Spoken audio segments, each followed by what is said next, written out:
నమస్తే, welcome to ధృత media సినీ ఆణిముత్యాలు. మీనం వంటి కనులు కలిగిన మీనా ఆమె. ముద్దు ముద్దు మాటలతో బాలనటిగా భలా అనిపించిన చందమామ. తరగని లావణ్యంతో వెండితెరపై నేటికి వెలుగుతున్న అందాల తార.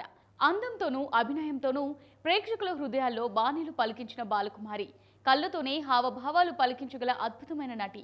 అందాల అభినేత్రిగా, మరో శ్రీదేవిగా జనం మదిలో చెరగని ముద్ర వేసుకున్న మీనా అలియాస్ మీనా దురైరాజ్ గురించి నేటి సినీ ఆణిముత్యాలలో తెలుసుకుందాం. మీనా పూర్తి పేరు మీనా దురైరాజ్. 1976 సెప్టెంబర్ 16న అప్పటి మద్రాస్, నేటి చెన్నైలో జన్మించారు. అక్కడే పెరిగారు. మీనా తల్లి రాజమలిక కేరళలోని కన్నూరు జిల్లాకు చెందినవారు కాగా తండ్రి దురైరాజ్ ఆంధ్ర ప్రాంతానికి చెందినవారు. 1982లో శివాజీ గణేశన్ నటించిన నింజా గర్ల్ చిత్రంతో చైల్డ్ ఆర్టిస్ట్గా తన కెరీర్ను ప్రారంభించారు మీనా.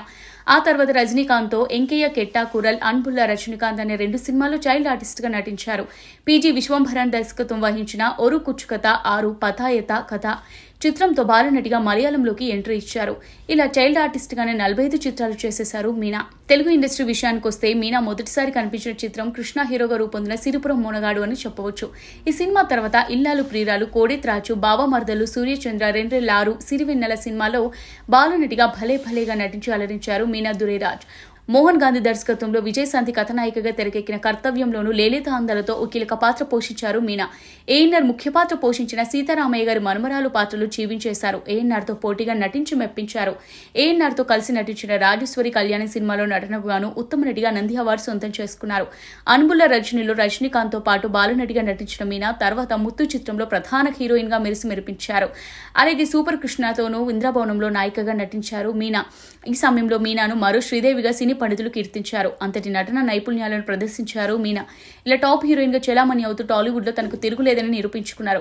టాప్ హీరోలతో జతకట్టి వరుస హిట్లు అందించారు. మెగాస్టార్ చిరంజీవితో ముఠా మేస్త్రి, స్నేహం కోసం, నటసింహం బాలకృష్ణతో బొబ్బిలి సింహం, కృష్ణబాబు చిత్రాలు, అక్కినేని నాగార్జునతో ప్రెసిడెంట్ గారి పెళ్లం, అల్లరి అల్లుడు చిత్రాలు, మోహన్ బాబుతో అల్లరి మొగుడు వంటి సినిమాలు నటించి అద్భుతమైన విజయాలు సాధించారు. అయితే వీరందరికంటే హీరో వెంకటేష్ తో మీనాది ప్రత్యేక కెమిస్ట్రీ అని చెప్పవచ్చు.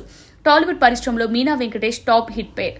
వెంకటేష్ మీనా కలిసి నటించిన చంటి, అబ్బాయి గారు, సుందరకాండ, సూర్యవంశంతో ఇటీవల వచ్చిన దృశ్యం 2 చిత్రాలు కూడా తెలుగు వారిని విశేషంగా అలరించాయి.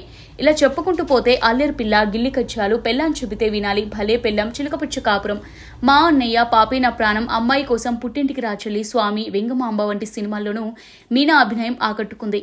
ఇటీవల రజనీకాంత్ గారి అన్నత్తే చిత్రంలోనూ మీనా కనిపించారు. ఇలా తమిళం, తెలుగు, మలయాళం, కన్నడ, హిందీ చిత్రాల్లో నటించిన మీనా నేపథ్య గాయనిగా కూడా సేవలు అందించారు. టీవీ న్యాయ నిర్ణేత, అప్పుడప్పుడు డబ్బింగ్ కళాకారిణిగా కూడా తన నైపుణ్యాలను ప్రదర్శించారు. తన నటనా జీవితంతో Meena 2 Filmfare awards, 3 Tamil Nadu state film awards, cinema express award, ఉత్తమ నటిగా 2 నంది అవార్డులు సొంతం చేసుకున్నారు.